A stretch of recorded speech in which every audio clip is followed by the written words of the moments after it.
We've talked in depth about the carbon footprint of driving and most recently flying, but what about the carbon footprint of lawn tools? Mowers, leaf blowers, weed whackers, all that stuff. Well, according to a report by the Environmental Protection Agency, a single gas-powered lawnmower emits as much pollution in 1 hour as driving a car for 45 miles. So-called non-road engines, such as those used in lawn equipment, are responsible for 4 to 5% of total greenhouse gas emissions in the United States. Now, to be fair, that also includes construction equipment and recreational marine vessels, but still, it's a big number.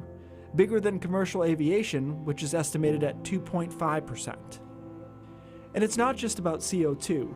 Two-stroke engines, which are common in lawn equipment, put out a tremendous amount of other pollutants. How much is tremendous?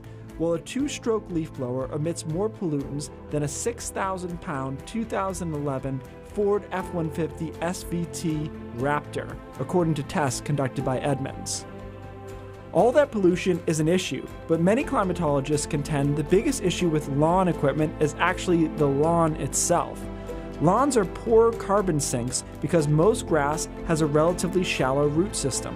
That means that areas that could be covered with trees or larger plants, which trap carbon and help the environment, are now covered with grass, which does not sequester carbon well. But let's just say you want to keep your nice-looking lawn. What's a consumer to do? Well, there are battery-powered lawn tools which, while far from environmentally perfect, are much more efficient and don't produce VOCs and other emissions locally. These tools also offer another benefit: ease of use. Without spark plugs, oil, and gas, these tools start up the first time every season with the push of a button. But using battery-powered tools is still difficult for commercial landscapers who account for 2/3 of all lawn equipment emissions.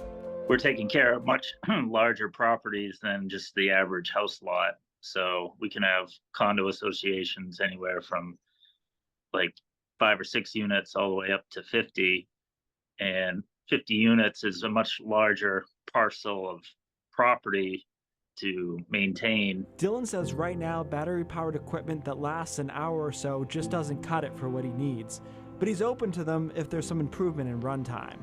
Having them last much longer, I mean, even 4 hours would be doable, and you could have 2 for the day.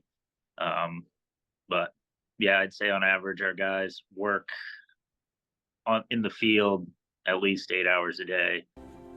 So for now, battery-powered lawn tools can help reduce pollution and noise for the average homeowner, but it's far from a silver bullet for landscaping in general.